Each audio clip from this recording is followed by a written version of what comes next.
কংগ্ৰেছ দলৰ কাৰণে আজি প্ৰতিটো দিনাই অসমীয়াই নিজৰ অধিকাৰ হেৰুৱাইছে।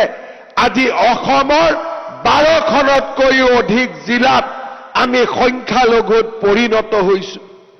আজি মই সেইসকল দেশপ্ৰেমিকক তথাকথিত দেশপ্ৰেমিকক সুধিব খোজো কি কংগ্ৰেছ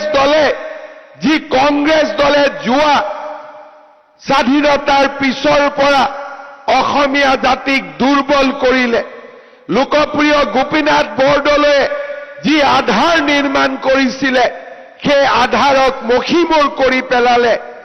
আজি সেই দলক শক্তিশালী কৰি আমি কাক দুৰ্বল কৰিব খুজিছো?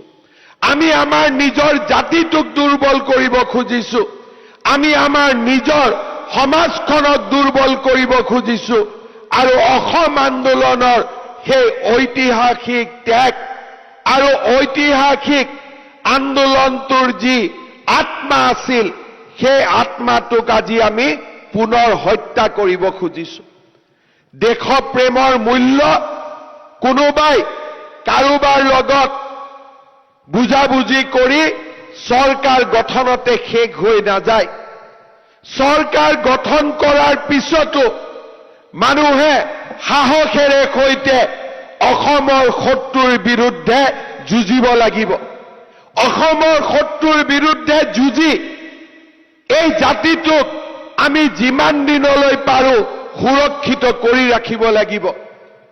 আৰু সেয়েহে হাজাৰ সমালোচনাৰ পিছতো আমি সাহসেৰে গৰু খুটিয়ে হওক কচুতলিতে হওক আমি অসমীয়া জাতিৰ সুৰক্ষাৰ বাবে আমি যিমান দূৰলৈ যাব লাগে সিমান দূৰলৈ যোৱাৰ বাবে আজি আমি প্ৰচেষ্টা কৰিছো।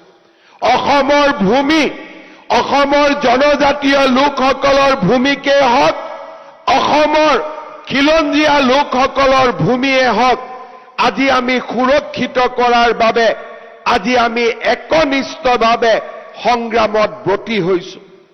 মই বিশ্বাস কৰো আমাৰ অসমীয়া জাতিটোৱে যুঁজি যুঁজি আমি জীয়াই থাকিব লাগিব। আমাৰ চাৰিওফালৰ পৰিৱেশ সুৰক্ষিত নহয়। এছাম লোকে সেইসকল লোকৰ লগতে বন্ধুত্ব পতাৰ কথা কয়। এছাম লোকে সেইসকল লোকৰ লগতে মিতিৰালি পতাৰ কথা কয়। কিন্তু সেইসকল লোকক মই আজি আকৌ এবাৰ ক'ব বিচাৰিছো, শ্বহীদ খৰ্গেশ্বৰ তালুকদাৰ, শ্বহীদ ভূপেন ডেকাৰ তেজে আমাক সদায় প্ৰেৰণা দিব। সেইসকল লোকৰ বিৰুদ্ধে আমি যুঁজিম আৰু যুঁজি যুঁজি অসমীয়া জাতিয়ে জিকিব। আজি নহয় কালি অসমীয়া জাতিয়ে আকৌ এবাৰ জিকিব। তাক মই সেইসকল লোকৰ প্ৰতি মই সকীয়াই দিব খুজিছো। পৰাজয় আমি শিকা নাই। পৰাজয়ৰ আগতে আমি নিজৰ জীৱন বলিদান দিয়াৰ কথা চিন্তা কৰিম, কিন্তু পৰাজয়ৰ কথা আমি চিন্তা নকৰিম।